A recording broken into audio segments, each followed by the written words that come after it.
नमस्कार दोस्तों, स्वागत है आप सभी का हमारे YouTube चैनल पे। दोस्तों, हम क्लास 6 हिस्ट्री का पहला चैप्टर कवर करने वाले हैं आज। और इसी तरीके से जितने भी चैप्टर्स हैं इस क्लास के, वो सारे चैप्टर्स हम लोग धीरे धीरे कवर करेंगे। तो आइए पहले चैप्टर की शुरुआत करते हैं, जिसका नाम है कब, कहाँ, क्या, कब, कहाँ और कैसे। ठीक है दोस्तों, तो इस चैप्टर की शुरुआत होती है रसीदा के सवाल से, जो कि कह रहा है, रसीदा बैठी अखबार पढ़ रही थी। अचानक उसकी निगाह एक सुर्खी पर पड़ी। 100 साल पहले। तो सुर्खी क्या था? 100 साल पहले। वह सोचने लगी कि यह कोई कैसे जान सकता है कि इतने वर्ष पहले क्या हुआ था। तो कैसे पता लगाएं? यहाँ पे देखिए कह रहा है कैसे पता लगाएं। तो देखिए यहाँ पे कह रहा है, यह जानने के लिए कि कल क्या हुआ, तुम रेडियो सुन सकते हो, टेलीविजन देख सकते हो, या फिर अखबार पढ़ सकते हो। साथ ही साथ यह जानने के लिए कि पिछले साल क्या हुआ था, तुम किसी ऐसे व्यक्ति से बात कर सकते हो जिसे उस समय की स्मृति हो। लेकिन बहुत पहले क्या हुआ था, यह कैसे जाना जा सकता है ना? बहुत साल पहले क्या हुआ था, इसको हम किस तरीके से जानेंगे? तो आइए देखते हैं इसमें क्या दिया हुआ है। कह रहा है कि अतीत के बारे में हम क्या जान सकते हैं। अतीत के बारे में जानने के लिए बहुत कुछ है ना? तो क्या क्या हम जान सकते हैं? कह रहा है कि अतीत के बारे में बहुत कुछ जाना जा सकता है, जैसे लोग क्या खाते थे, कैसे कपड़े पहनते थे, तथा किस तरह के घरों में रहते थे।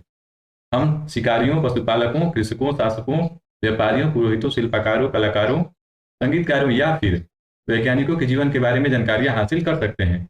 यही नहीं, हम यह भी पता कर सकते हैं कि उस समय के बच्चे कौन से खेल खेलते थे, कौन सी कहानियां सुनते थे, कौन कौन से नाटक देखा करते थे, या फिर कौन कौन से गीत गाते थे। तो ये तमाम बातें, ये तमाम चीजें जो है वो हम अतीत के बारे में जान सकते हैं, है ना?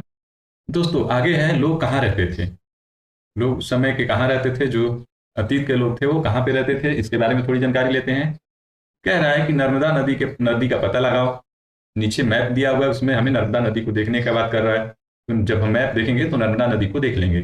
कह रहा है कि कई लाख वर्ष पहले से लोग इस नदी के तट पर रह रहे हैं। यहाँ रहने वाले आरंभिक लोगों में से कुछ कुशल संग्राहक थे।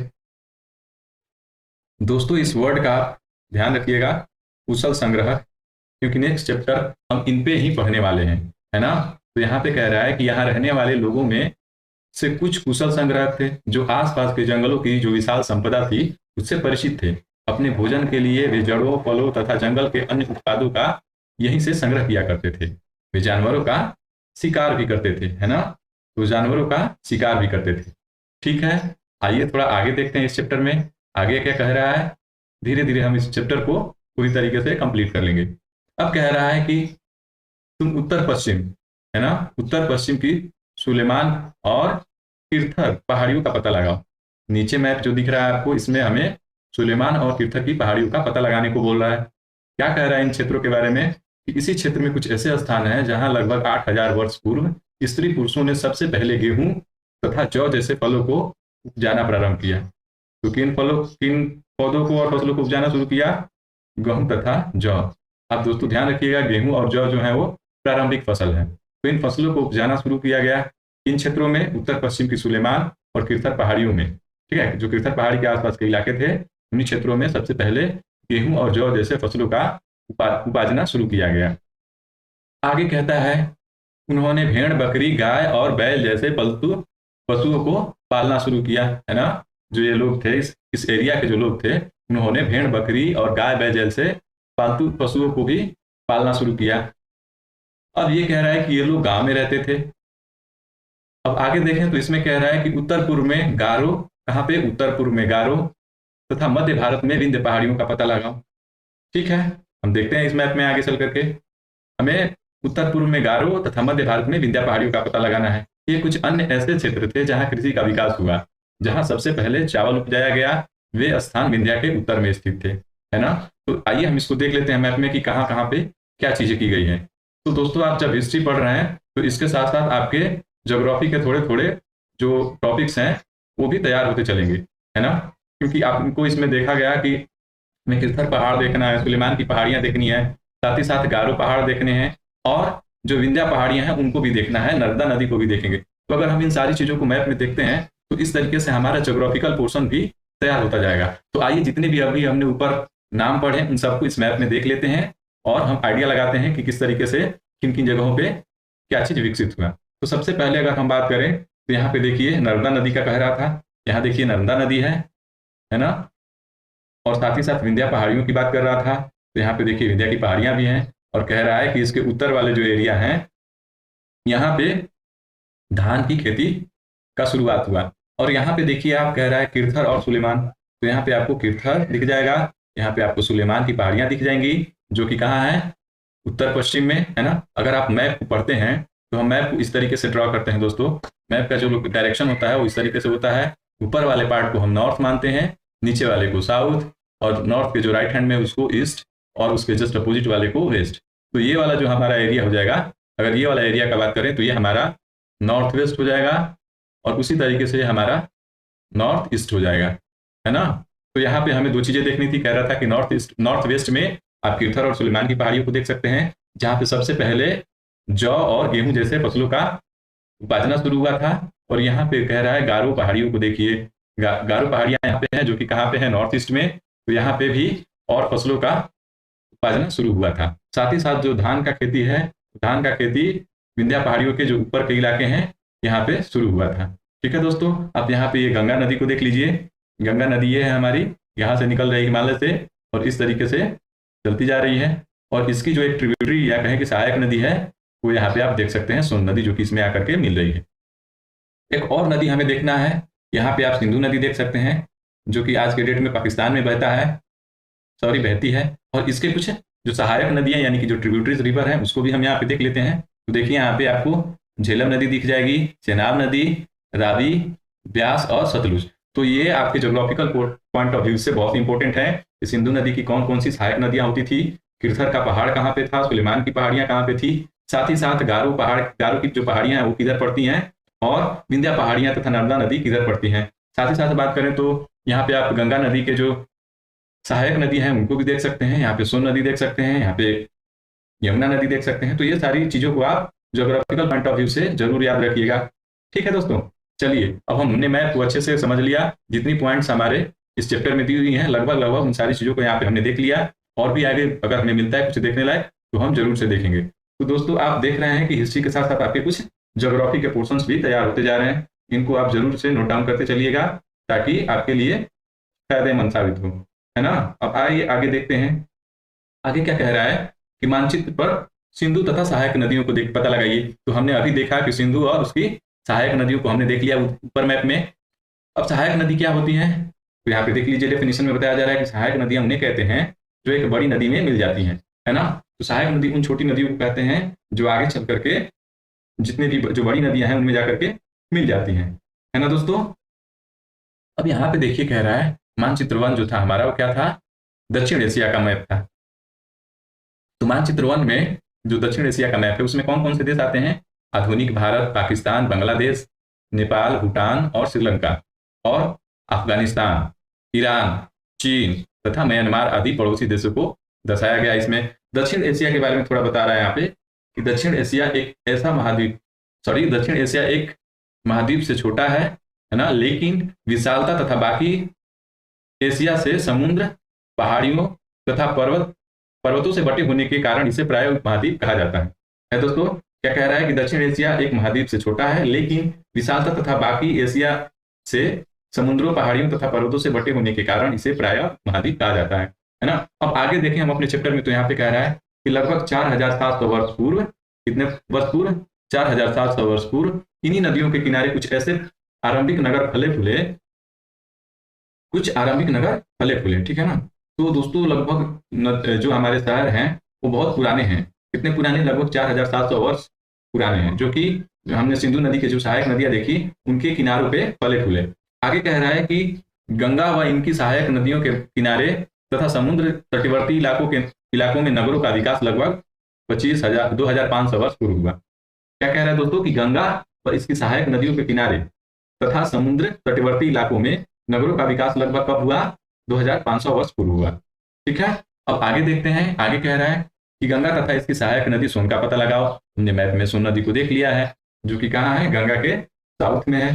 कह रहा है कि गंगा के दक्षिण में इन नदियों के आसपास क्षेत्र, इस आसपास के क्षेत्र प्राचीन काल में मगध, वर्तमान में बिहार में है, जो कि मगध जो है पहले मगध हुआ करता था प्राचीन काल में, जो कि वर्तमान में कहाँ पे है, बिहार में। तो मगध नाम से जाना जाता था। इसके शासक बहुत शक्तिशाली थे और उन्होंने एक विशाल राज्य स्थापित किया। देश के अन्य हिस्सों में भी ऐसी राज्यों की स्थापना की गई थी, है ना दोस्तों। तो अगर हमने देखा कि जो गंगा के दक्षिण के इलाके हैं जिसमें कि सोन नदी बहती है, उस सोन नदी और गंगा नदी के लगभग के जो एरिया थे वहां पे प्राचीन काल में एक बहुत ही शक्तिशाली साम्राज्य हुआ करता था जिसका नाम था मगध साम्राज्य, जो कि वर्तमान के बिहार में पड़ता था। उसके शासक जो थे वो बहुत ही शक्तिशाली थे। उन्होंने एक विशाल राज्य की स्थापना किया था और इसी तरीके से देश के अन्य हिस्सों में भी ऐसे राज्यों की स्थापना की गई थी। ठीक है, तो आइए हम आगे देखते हैं इसको, आगे क्या कह रहा है इस चैप्टर में। आगे कह रहा है दोस्तों कि लोगों ने सदैव उपमहाद्वीप के एक हिस्से से दूसरे हिस्से तक यात्रा की। भविष्य में लोगों ने सदैव एक उपमहाद्वीप से दूसरे उपमहाद्वीप में यात्राएं करते रहते थे। कभी कभी हिमालय जैसे ऊंचे पर्वतों, पहाड़ियों, रेगिस्तानों, नदियों तथा समुद्रों के कारण यात्रा जोखिम भरी होती थी, है ना। फिर भी ये यात्रा उनके लिए असंभव नहीं थी। अतः कभी लोग काम की तलाश में, तो कभी प्राकृतिक आपदाओं के कारण एक स्थान से दूसरे स्थान जाया करते थे। तो दोस्तों पहले की जो यात्राएं थी वो बहुत जोखिम भरी होती थी, क्योंकि आज की तरह इतने साधन पहले मौजूद नहीं थे। फिर भी लोग एक जगह से दूसरे जगह जाया करते थे। तो इसके पीछे कुछ कारण थे जिसके चलते वो जाते थे। तो एक तो कह रहा है कि प्राकृतिक आपदाओं के चलते लोगों को एक जगह से दूसरे जगह जाना पड़ता था। कभी कभी सेनाएं दूसरे क्षेत्रों पर विजय हासिल करने के लिए जाती थी। तो एक कारण हो गया आपदाओं के कारण। दूसरा कह रहा है कि सेनाएं दूसरे क्षेत्रों पर विजय हासिल करने जाती थी। इसके अतिरिक्त व्यापारी कभी काफिले में तो कभी जहाजों में अपने साथ मूल्यवान वस्तुएं लेकर एक स्थान से दूसरे स्थान जाते रहते थे, है ना। व्यापारी भी यात्राएं करते थे। और आगे कह रहा है कि धार्मिक गुरु लोगों को शिक्षा देने और सलाह देते हुए एक गांव से दूसरे गांव तथा एक कस्बे से दूसरे कस्बे जाया करते थे। ठीक, तो यहां तक हमने देखा कि अलग अलग लोग थे और अलग अलग कारणों से एक जगह से दूसरे जगह जाया करते थे। तो उसी तरीके से हम इसमें और देखें अगर, तो कहता है कि कुछ लोग नए व रोचक स्थानों को खोजने की चाह में उत्सुकतावश भी यात्रा किया करते थे। नए नए जगहों को खोजने के लिए भी एक जगह से दूसरे जगह जाया करते थे। इन सभी यात्राओं से लोगों के विचार जो थे एक दूसरे को जानने का अवसर मिला। इन सभी यात्राओं से लोगों को एक दूसरे के विचारों को जानने का अवसर मिला। अब आपसे पूछ रहा है कि आज लोग यात्राएं क्यों करते हैं। आप खुद सोचिए इस पॉइंट को कि आज के डेट में लोग यात्राएं क्यों करते हैं। पहले के लोग यात्राएं क्यों करते थे हमने अभी देखा, लेकिन आज के डेट में लोग यात्राएं क्यों करते हैं ये आप खुद सोचिए। अब हम आगे देखते हैं। कह रहा है कि एक बार फिर से मानचित्र एक को देखो। हमें फिर से मानचित्र को देखने को कह रहा है। तो हमने कुछ प्रारंभिक जो महत्वपूर्ण चीजें थी उसको पहले ही देख लिया था। अब कह रहा है कि पहाड़ियां, पर्वत, समुद्र इस उपमहाद्वीप की प्राकृतिक सीमा निर्माण करते हैं। अब ये कह रहा है कि जो आज के डेट में तो सभी देशों ने बाउंड्री बना दी हुई है, बॉर्डर बना करके रखे हैं, लेकिन पहले के दौर में बाउंड्री और बॉर्डर नहीं बनाए जाते थे। जो प्राकृतिक नदियां थी, पहाड़ थे, पर्वत थे, इन्हें ही प्राकृतिक सीमा मान लिया जाता था। तो वही कह रहा है कि पहाड़ियां, पर्वत और समुद्र इस उपमहाद्वीप की प्राकृतिक सीमा का निर्माण करते हैं। हालांकि लोगों के लिए इन सीमाओं को पार करना आसान नहीं था। जिन्होंने ऐसा चाहा वो ऐसा कर सके। वे पर्वतों की ऊंचाई को छू सके तथा गहरे समुद्रों को पार कर सके। उपमहाद्वीप के बाहर से भी कुछ लोग यहाँ आए और यहीं बस गए, है ना दोस्तों। तो कह रहा है कि पहले के जो प्राकृतिक पहाड़, पर्वत, समुद्र थे ये प्राकृतिक सीमाओं का निर्माण करते थे और इन सीमाओं को पार करना आसान नहीं होता था। फिर भी लोग जिनके मन में चाह था वो बिल्कुल इन सीमाओं को पार कर सकते थे तथा एक जगह से दूसरे जगह जा सकते थे। इस युग महाद्वीप में बाहर के लोग भी आए और यहीं पे बस गए। अब आगे कह रहा है कि लोगों के लिए, आगे देखते हैं। आगे कह रहा है कि लोगों के इस आवागमन ने हमारी सांस्कृतिक परंपराओं को समृद्ध किया, है ना। बहुत सारे लोग जब बाहर के यहाँ पे आए तो अपने साथ उन्होंने अपनी सांस्कृतिक परंपराओं को हमारे उपमहाद्वीप में भी ले आया, जिससे कि हमारी सांस्कृतिक परंपराओं को समृद्धि मिली। कई सौ वर्षों से लोग पत्थरों को तराशने, संगीत रचने और यहाँ तक कि भोजन बनाने के नए तरीकों के बारे में एक दूसरे के विचारों को अपनाते रहे। ये सारी चीजें हम आज भी करते हैं। तो ये बहुत पुरानी जर्नी है जिसको कि हम आज भी फॉलो करते आ रहे हैं। अब आगे कह रहा है कि देश के नाम। तो दोस्तों हम अपने देश के नाम के बारे में यहाँ पे पढ़ेंगे कि किस तरीके से हमारे देश को जो 2 नाम मिले हैं वो किस तरीके से मिले हैं। तो यहाँ पे आप देख रहे हैं देश के नाम। तो यहाँ पे कह रहा है कि अपने देश के लिए प्रायः हम इंडिया तथा भारत जैसे नामों का प्रयोग करते हैं, है ना। हम किन 2 नामों का प्रयोग करते हैं आपने भी सुना होगा। हमने तो हिंदुस्तान का भी नाम, हम तो हिंदुस्तान नाम का भी जिक्र करते हैं, उपयोग करते हैं। लेकिन इस वाले चैप्टर में हमें 2 नामों के बारे में जानकारी दी हुई है कि किस तरीके से हमारे देश को ये 2 नाम मिले। वो 2 नाम कौन कौन से थे? इंडिया तथा भारत। कह रहा है इसमें कि इंडिया शब्द इंडस से निकला है। इंडस से निकला है मतलब कि जिसको हम संस्कृत में सिंधु कहते हैं। इंडस नदी, इंडस क्या है? इंडस जो कि नदी है, इसको हम सिंधु नदी कहते हैं। है ना। तो इंडस को संस्कृत में क्या कहते हैं? सिंधु कहते हैं। अपने एटलस में ईरान और यूनान का पता लगाओ। अब हमें कह रहा है कि हमें एटलस खोलना होगा और उसमें देखना होगा कि ईरान और यूनान कहाँ पड़ता है। पता लगाने के लिए कह रहा है। हम आगे देखें तो कह रहा है कि लगभग 2500 वर्ष पूर्व उत्तर पश्चिम की ओर से आने वाले ईरानियों और यूनानियों ने सिंधु को हिंदोस अथवा इंदोस और इसी नदी के पूर्व में स्थित भूमि प्रदेश को इंडिया कहा। ठीक है दोस्तों, क्या कह रहा है यहाँ पे कि लगभग 2500 वर्ष पूर्व, लगभग 2500 वर्ष पूर्व उत्तर पश्चिम की ओर से आने वाले ईरानियों और यूनानियों ने, किनकी किनकी यहाँ पे चर्चा कर रहा है? यहाँ पे चर्चा कर रहा है ईरानियों और यूनानियों की। ईरानियों और यूनानियों ने सिंधु को हिंदोस, किसको कहा था? सिंधु जो नदी है उसको वो लोग क्या पुकारते थे? हिंदोस अथवा इंदोस, है ना। तो कह रहा है कि ईरानियों और यूनानियों ने सिंधु और हिंदोस, सॉरी, ईरानियों और यूनानियों ने सिंधु को हिंदोस अथवा इंदोस और इस नदी के पूर्व, यहाँ पे ध्यान दीजिएगा कि इस नदी के जो पूर्व में स्थित भूमि प्रदेश थी उसको इंडिया कहा, है ना। तो इंडिया नाम हमें किस तरीके से मिला है? हमने देखा कि जो सिंधु नदी थी उसको ईरानी और यूनानी लोग हिंदोस अथवा इंदोस कहते थे और उसके पूर्व में जो भूमि प्रदेश था उसको इंडिया कहते थे। तो इस तरीके से हमारे देश का नाम इंडिया पड़ा। अगर हम भारत नाम की बात करें तो कह रहा है कि भारत नाम का प्रयोग उत्तर पश्चिम में रहने वाले लोगों के एक समूह के लिए किया जाता था, है ना। उत्तर पश्चिम हमने देखा कि किसे बोलते हैं। कह रहा है कि भारत नाम का प्रयोग उत्तर पश्चिम में रहने वाले लोगों के एक समूह के लिए किया जाता था। इस समूह का उल्लेख कहाँ पे मिलता है हमें? इस समूह का उल्लेख संस्कृत की आरंभिक कृति ऋग्वेद में भी मिलता है।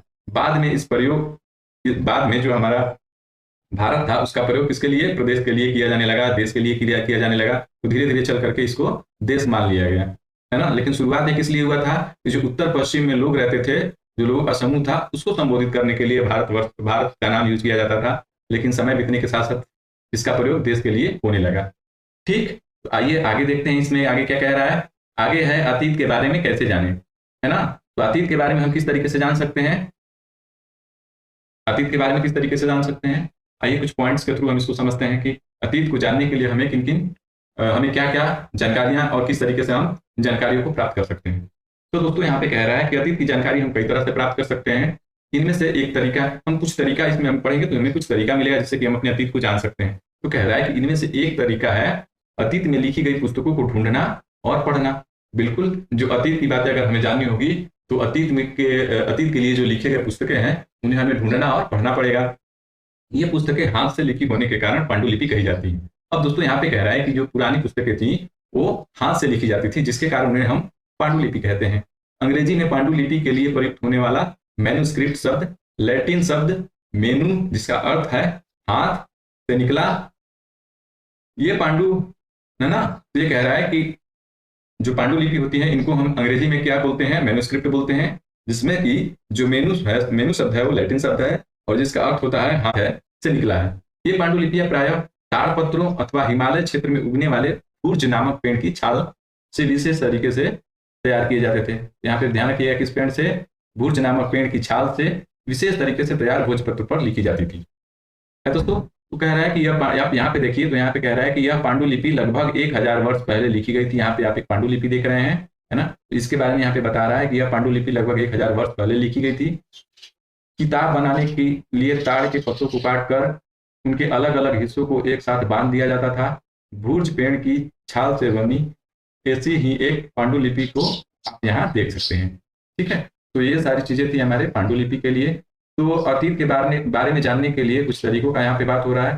तो एक तरीका हमने क्या देखा कि हमारे पास पांडुलिपियां हैं जो कि पुरानी किताबों, इसको हम पुराने किताब कह सकते हैं, जो कि हाथ से लिखे होते थे। तो हाथ से लिखे किताबों यानी पांडुलिपियों को हम पढ़ करके अतीत के बारे में जानकारी ले सकते हैं। अगर हम बात करें कि इन पांडुलिपियों में क्या लिखा होता था तो इसके बारे में हम आगे देखते हैं।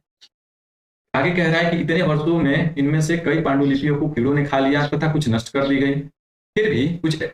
फिर भी ऐसी कई पांडुलिपियां आज भी उपलब्ध हैं, है ना। बहुत सारे पांडुलिपियों को कीड़ों ने खा लिया क्योंकि ये पेड़ के छाल से बने होते थे, तो उनमें कीड़े लग जाते हैं। अगर उनको अच्छे से नहीं रखा जाए तो उनमें कीड़े तो लग ही जाते होंगे। तो यही कह रहा है कि उनमें कीड़े लग गए और बहुत सारी पांडुलिपियां नष्ट हो गई तथा कुछ को नष्ट कर दी गई। ठीक है, फिर आगे कह रहा है कि फिर भी इतना नष्ट होने के बाद भी फिर भी कई ऐसी पांडुलिपियां हैं जो आज भी उपलब्ध हैं और ये पांडुलिपियां प्रायः मंदिरों और विहारों में प्राप्त होती हैं। ये जो पांडुलिपियां होती हैं ये प्रायः मंदिरों और विहारों में प्राप्त होती हैं। इन पुस्तकों में धार्मिक मान्यताओं व व्यवहारों, राजाओं के जीवन, औषधियों तथा विज्ञान आदि सभी प्रकार के विषयों की चर्चा मिलती है। अगर हम इन पांडुलिपियों में बात करें कि इन पुस्तकों में क्या मिलता है, तो इनमें धार्मिक कह रहा है कि इनके अतिरिक्त हमारे यहाँ महाकाव्य, कविताएं तथा नाटक भी हैं। इनमें से कई संस्कृत में लिखे हुए हैं, जबकि अन्य प्राकृत और तमिल में हैं। तो यहाँ पे 3 भाषाओं का बात कर रहा है, संस्कृत, प्राकृत और तमिल में है। प्राकृत भाषा का प्रयोग आम लोग करते थे। तो दोस्तों पहले के जमाने में, अतीत में जो था वो प्राकृत और संस्कृत भाषा जो थे, और तमिल भी था। तो उसमें कह रहा है कि प्राकृत भाषा का प्रयोग आम लोग करते थे, जबकि संस्कृत भाषा था वो उच्च वर्ग के लोग करते थे। ठीक है, तो आगे देखें। आगे हम जो दूसरा हमारे पास तरीका है अतीत को जानने का, वो है अभिलेख। पहला जो तरीका वो क्या था? पहला तरीका हमारे पास है, यहाँ पे हम नोट कर लेते हैं। पहला तरीका हमारे पास हो जाएगा अतीत को जानने का, वो है मैन्युस्क्रिप्ट, जिसको कि हम लोग हिंदी में पांडुलिपियां बोलते हैं। और दूसरा हमारे पास हो जाएगा अभिलेख। ठीक है, तो इसको हम इंग्लिश में बोलते हैं इनक्रिप्शंस, है ना। तो दूसरा हमारे पास हो गया इनक्रिप्शन। तो यहाँ पे देख रहे हैं कि हम अभिलेखों का भी अध्ययन कर सकते हैं। तो अतीत को जानने के लिए हम अभिलेखों का भी अध्ययन कर सकते हैं। अब अभिलेख क्या होते हैं? ऐसे लेख पत्थर अथवा धातु जैसे अपेक्षाकृत कठोर सतहों पर उत्कीर्ण किए गए मिलते हैं। तो जो अभिलेख होते हैं वो अपेक्षाकृत करके जो कठोर पत्थर होते हैं, मतलब जो पत्थर होते हैं, उनके सतहों पर उत्कीर्ण किए जाते हैं, खुदवाए जाते हैं। कभी कभी शासक अथवा अन्य लोग अपने आदेशों के को इस तरह उत्कीर्ण करवाते थे ताकि लोग उन्हें देख सके, पढ़ सके, तो उनका पालन कर सके। दोस्तों यहाँ पे कह रहा है कि जो शासक होते थे वो अपने आदेशों को जो अभिलेख होते थे उन पे उत्कीर्ण करवाते थे, ताकि जो लोग हैं वो देख सकें, पढ़ सकें और उसका पालन कर सकें। कुछ अन्य प्रकार के अभिलेख भी मिलते हैं, जिनमें राजाओं तथा रानियों सहित अन्य स्त्री पुरुष ने भी अपने कार्यों के विवरण उत्कीर्ण करवाए हैं। उदाहरण के लिए प्रायः शासक अपने लड़ाइयों में अर्जित विजयों का लेखा जोखा रखते थे। जो अभिलेख होता था उस पर क्या करते थे, जो शासक होते थे अपने विजयों का लेखा जोखा रखा करते थे, उस पर उत्तीर्ण करवाया करते थे। आप यहाँ पे एक अभिलेख देख रहे हैं। कह रहा है इस अभिलेख के बारे में क्या जानकारी हमें मिलता है कि यह अभिलेख जो है लगभग 2250 वर्ष पुराना है। यह वर्तमान अफगानिस्तान के कंधार से प्राप्त हुआ है। यह अभिलेख अशोक नामक शासक, अशोका द ग्रेट, आप मौर्य वंश के जो अशोक शासक थे उनके नाम के बारे में सुना होगा, काफी प्रतापी शासक थे। हम इनके बारे में आगे पढ़ेंगे। तो वही कह रहा है कि अभिलेख अशोक नामक शासक के आदेश पर उत्तीर्ण करवाया गया था। इस शासक के विषय में हम आगे पढ़ेंगे, जैसा कि हमने कहा। तो यहाँ पे देखिए कुछ इंपॉर्टेंट बातें दी हुई हैं कि जब हम कुछ लिखते हैं तब हम किसी लिपि का प्रयोग करते हैं। लिपियां क्या होती हैं? लिपियां अक्षरों तथा संकेतों से बनी होती हैं, है ना। जब भी हम कोई चीज लिखते हैं तो किसी न किसी लिपि का जरूर प्रयोग करते हैं। और लिपियां क्या होती हैं? अक्षरों और संकेतों से बनी होती हैं। और जब हम कुछ बोलते हैं अथवा पढ़ते हैं तब हम एक भाषा का प्रयोग करते हैं, है ना। तो यहाँ पे हमने 2 चीजें देखी कि लिपि क्या होते हैं और भाषा का क्या होते हैं। आगे देखते हैं।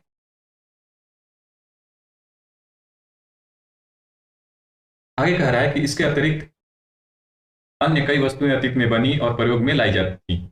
ऐसी वस्तुओं का अध्ययन करने वाले व्यक्ति पुरातत्वविद कहलाए। दोस्तों अतीत में और बहुत सारी वस्तुएं बनी, लोग अपने प्रयोग के लिए बहुत सारी वस्तुएं बनाए। तो वही कह रहा है कि इनके अतिरिक्त जो अभिलेख और पांडुलिपि हैं, इनके अतिरिक्त भी अन्य कई वस्तुएं अतीत में बनी और प्रयोग में लाई जाती थी। ऐसी वस्तुओं का अध्ययन करने वाले व्यक्ति पुरातत्वविद कहलाए। ठीक है, जिसको इंग्लिश में हम लोग आर्कियोलॉजिस्ट बोलते हैं। पुरातत्वविद पत्थर और ईंट से बनी इमारतों के अवशेषों, चित्रों तथा मूर्तियों को, आगे देख रहे हैं क्या कहता है, मूर्तियों को क्या करते हैं? मूर्तियों का अध्ययन करते हैं। और यहाँ पे देख रहे हैं मूर्तियों का अध्ययन करते हैं।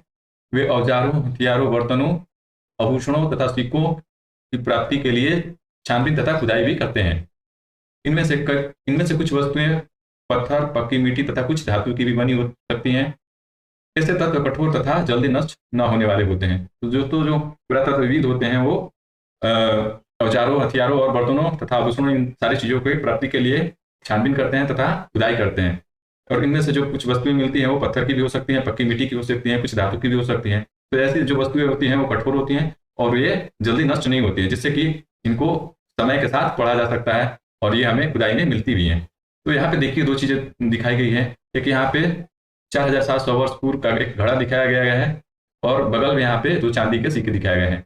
आज देख सकते हैं कि पहले के चांदी के सिक्के किस तरीके के होते थे। तो ये जो घड़ा हमें दिख रहा है ये 4700 वर्ष पुराना है, और जबकि ये 2 चांदी के सिक्के दिख रहे हैं ये 2500 वर्ष पुराने हैं। आप यहाँ पे देख सकते हैं। 2500 वर्ष पुराने हैं। ठीक है दोस्तों, तो ये थे हमारे 3 पॉइंट जिससे कि हम अतीत के बारे में जान सकते हैं।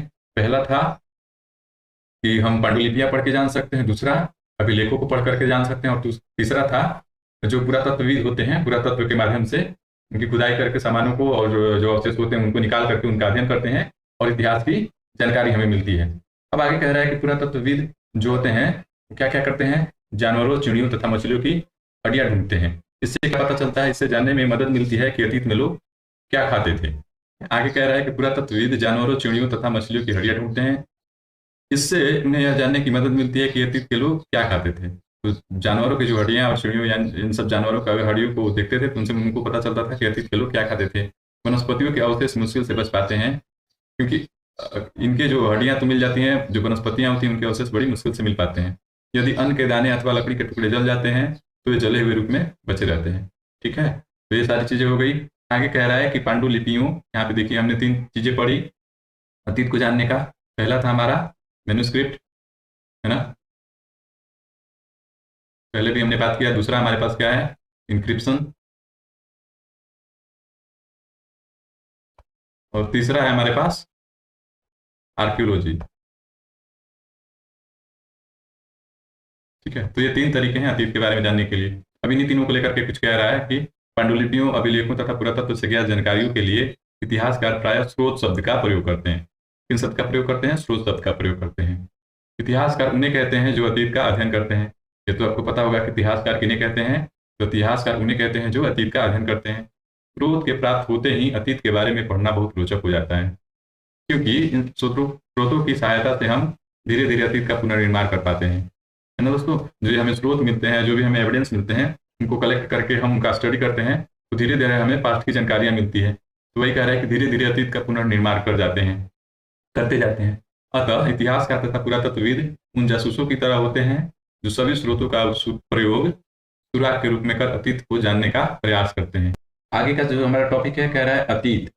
अब यहाँ पे पूछ रहा है एक या अनेक, है ना। अतीत जो हम पढ़ रहे हैं वो एक ही है या अनेक है। तो यहाँ पे आगे कह रहा है इसमें कि क्या तुमने इस पुस्तक के शीर्षक, जो हमारा ये क्लास 6 का पुस्तक है, उसका जो आप शीर्षक देख रहे होंगे उस पर लिखा हुआ है हमारे अतीत, है ना। तो वही कह रहा है कि क्या तुमने इस पुस्तक के शीर्षक हमारे अतीत पर ध्यान दिया है। यहाँ अतीत शब्द का प्रयोग बहुवचन के रूप में किया गया है। अगर हमारे ये जो चैप्टर बुक का जो हमारा शीर्षक है हमारे अतीत, इसको हम इंग्लिश में देखें तो लिखा हुआ है, क्या लिखता है, आवर पास्ट। जो हमारा ये इंग्लिश मीडियम का बुक है उसका जो नेम है वो क्या है, आवर पास्ट। तो यहाँ पे आप देख रहे हैं कि एस वर्ड का यानी कि प्लूरल वर्ड में इसका उपयोग किया गया है। तो वही हिंदी में यहाँ पे लिख रहा है कि क्या तुमने इस पुस्तक के शीर्षक हमारे अतीत पर ध्यान दिया है। यहाँ अतीत शब्द का प्रयोग बहुवचन के रूप में किया गया है। ऐसा इस तथ्य की ओर ध्यान दिलाने के लिए किया गया है कि अलग अलग समूह के लोगों के लिए इस अतीत के अलग अलग मायने थे। अलग अलग जो समूह के लोग थे, है ना, यहाँ पे कह रहा है कि अलग अलग जो समूह के लोग थे उनके लिए अतीत के मायने अलग अलग थे। उदाहरण के लिए पशुपालकों तथा कृषकों का जीवन राजाओं और रानियों के जीवन से, व्यापारियों और का जीवन शिल्पकारों के जीवन से बहुत भिन्न था। जैसे कि हम आज भी देखते हैं, उस समय भी देश के अन्य हिस्सों में, अलग अलग हिस्सों में लोग अलग अलग व्यवहारों और रीति रिवाजों का पालन करते थे। उदाहरण के लिए अगर आज की बात करें तो अंडमान द्वीप के अधिकांश लोग अपना भोजन मछलियां पकड़कर, शिकार करके तथा फल फूल का संग्रह करके चलाते हैं, है ना, फल फूल का संग्रह कर प्राप्त करते हैं। इसके अतिरिक्त शहरों में रहने वाले लोग खाद्य आपूर्ति के लिए अन्य व्यक्तियों पर निर्भर रहते हैं। इस तरह के भेद अतीत में भी विद्यमान थे। अब दोस्तों जो यहाँ पे एक बात किया गया अंडमान द्वीप का, तो वहाँ पे आज भी लोग कह रहे हैं कि आज के भी जो लोग हैं वहाँ पे वो मछलियां पकड़कर, शिकार करके तथा फल फूल के संग्रह करके अपना जीविका चलाते हैं। और इसके अलग विपरीत अगर कहें तो जो शहरों के लोग हैं वो क्या करते हैं कि दूसरे व्यक्तियों पर निर्भर रहते हैं कि कोई बेचता है तो उसे खरीद करके वो अपना खाद्य पूर्ति पूरा करते हैं। तो इस तरीके से मतलब जो जिस तरीके से आज के डेट में भिन्नता है उसी तरीके से अतीत में भी इस तरीके के भेद विद्यमान थे। अब आगे देखते हैं इसमें क्या कह रहा है कि इसके अतिरिक्त अन्य तरह का भेद है। इसके अतिरिक्त एक अन्य तरह का भेद है। कुछ समय शासक अपनी विजयों का लेखा जोखा रखते थे। जो पहले के शासक थे वो अपने विजय का लेखा जोखा रखते थे। किस तरीके से? इंस्क्रिप्शंस बनवा करके, यानी कि अभिलेख बनवा करके, उत्तीर्ण करवा करके। यही कारण है कि हम उन शासकों तथा उनके द्वारा लड़ी जाने वाली लड़ाइयों के बारे में काफी कुछ जानते हैं, है ना। पहले के जो अभी हमने ऊपर देखा कि जो अशोका का इंक्रिप्शन दिखा, तो उस तरीके से बहुत सारे जो पहले के राजा थे वो इंस्क्रिप्शन बनवा करके यानी कि अभिलेख बनवा करके अपनी लड़ाइयों का लेखा जोखा रखते थे, जिससे कि हमें मदद मिलता है कि हम उनके अतीत के मैंने अपने अतीत को लेकर के उनकी लड़ाइयों को जान सकते हैं या जानते हैं। जबकि आगे कह रहा है कि जबकि शिकारी, मछुआरे, संग्रहक, कृषक अथवा पशुपालक जैसे आम आदमी प्राय अपने कार्यों का लेखा जोखा नहीं रखते थे, है ना। कह रहा है कि पहले के जो राजा शासक थे उनके विजय का लेखा जोखा जो होता था वो रखा जाता था, जो हम आज पढ़ पाते हैं। लेकिन जो साधारण लोग थे, शिकारी, मछुआरे, संग्राहक, कृषक, उनके हमें जो क्या बोलते हैं कि लेखा जोखा हमें नहीं मिलता है, ठीक है ना। पुरातत्व की सहायता से हम उनके जीवन को अब आगे कह रहा है कि पुरातत्व की सहायता से हमें उनके जीवन के बारे में जानने में मदद मिलती है। हालांकि अभी भी इसके बारे में क्या कह रहा है कि अभी भी इसके बारे में हमें बहुत कुछ जानना शेष है, ठीक है दोस्तों। जैसे जैसे हम डिस्कवरीज होती जाएंगी, आर्कोलॉजिस्ट जिस तरीके धीरे धीरे जो चीज़ खोजते जाएंगे तो उन्हें हिस्ट्री के साथ जोड़ करके हम आगे भी बहुत कुछ जान सकते हैं। अब आगे देखिए, यहाँ पे कह रहा है कि तिथियों का मतलब, जो तिथियां होती हैं उनकी क्या मतलब होती है, इस तरीके से हम उसको समझ सकते हैं। तो यहाँ पे कह रहा है कि अगर तुमसे कोई तिथि के विषय में पूछे तो तुम क्या बताओगे। अगर तुमसे कोई तिथि के विषय में पूछे तो तुम शायद उस दिन की तारीख, माह, वर्ष, जैसे कि 2025 चल रहा है तो 2025 या इसी तरीके का कोई और वर्ष बताओगे। वर्ष की यह गणना ईसाई धर्म प्रवर्तक ईसा मसीह के जन्म की तिथि से की जाती है ना दोस्तों। जो आज के डेट में हम पढ़ते हैं वो कब से उसकी गणना की जाती है। ईसाई धर्म के जो प्रवर्तक थे ईसा मसीह, उनके जन्म की तिथि से की जाती है। अतः 2025 वर्ष कहने का तात्पर्य ईसा मसीह के जन्म से 2025 वर्ष के बाद का है ना। अगर यहाँ पे तो 2000 का बात कर रहा है, यहाँ पे 2000 वर्ष का बात कर रहा है, और हम आज के डेट में 2025 में है, तो हम 2025 को रख करके बात कर रहे हैं यहाँ पे। तो अगर हम बात करें 2025 वर्ष कहने का तात्पर्य, तो इसका तात्पर्य यह है कि ईसा मसीह के जन्म के 2025 वर्ष के बाद से है। ईसा मसीह के जन्म के पूर्व की सभी तिथियों को ईसा पूर्व, ईसा से पहले के रूप में जानी जाती हैं। इस पुस्तक में हम यहाँ पे तो बार 2000 का उपयोग किया है, हम 2025 को लेकर के भी कह सकते हैं। तो इसमें कह रहा है कि इस पुस्तक में हम 2025 को अपना आरंभिक बिंदु मानते हुए वर्तमान से पूर्व की तिथियों का उल्लेख करेंगे, ठीक है। तो आइए आगे देखते हैं किस तरीके से हम उल्लेख करेंगे। आइए दोस्तों, एक हमारा लास्ट टॉपिक बचता है इतिहास और तिथियां, इसके बारे में भी हम लोग जान लेते हैं। कह रहा है कि अंग्रेजी में बीसी और इसको हिंदी में ईसा पूर्व का तात्पर्य बिफोर क्राइस्ट यानी ईसा पूर्व से होता है। अंग्रेजी में जब हम कुछ भी लिखते हैं, जैसे कि मान लीजिए हम किसी चीज़ को बता रहे हैं कि ये 600 वर्ष पुराना है, इसको हम इंग्लिश में कैसे लिखेंगे, 600 BC लिखेंगे, है ना। 600 BC लिखते हैं। तो कह रहा है कि इस BC का मतलब क्या हुआ, इस BC का मतलब हुआ बिफोर क्राइस्ट, और हिंदी में इसको हम ईसा पूर्व कहते हैं।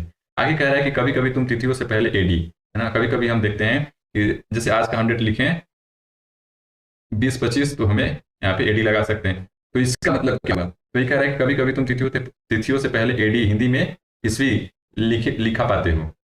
तो ये एडी का मतलब क्या हुआ है, यहाँ पे एडी का मतलब है एनो डामिनी होता है। एनी डामिनी नामक 2 लैटिन शब्दों से बना है तथा इसका तात्पर्य ईसा मसीह के जन्म के वर्ष से है ना। तो जो कुछ भी हम इतिहास में तिथियां लिखते हैं उसके पहले हम खास करके इन 2 शब्दों का प्रयोग करते हैं, बीसी और एडी। तो इनका मतलब क्या होता है हम लोग इसमें समझ लेते हैं दोस्तों। अगर हम इसको समझने की कोशिश करें तो हम देखते हैं कि एक टाइम लाइन बनाते हैं। अगर इस तरीके से, तो टाइम लाइन में हमें यहाँ पे हम मान लेते हैं, ले करके चलते हैं कि ये जो जीसस क्रिस्ट हैं उनका डेट ऑफ बर्थ है ना। तो यहाँ पे जीसस क्रिस्ट का जो बर्थ है उसको मान लेते हैं, ये जीसस क्रिस्ट का बर्थ है। और उसके बाद जो इस साइड में जो हम डेट लिखते हैं उसके बाद हम एडी का उपयोग करते हैं, और जो जीसस क्रिस्ट के पहले के जो तिथियां हैं उसके लिए हम बीसी का प्रयोग करते हैं। तो बीसी का आपने फुल फॉर्म यहाँ पे देखा कि ईसा पूर्व या बिफोर क्राइस्ट, और एडी का मतलब होता है एनो डोमिनी, जो कि लैटिन शब्दों से बना हुआ है।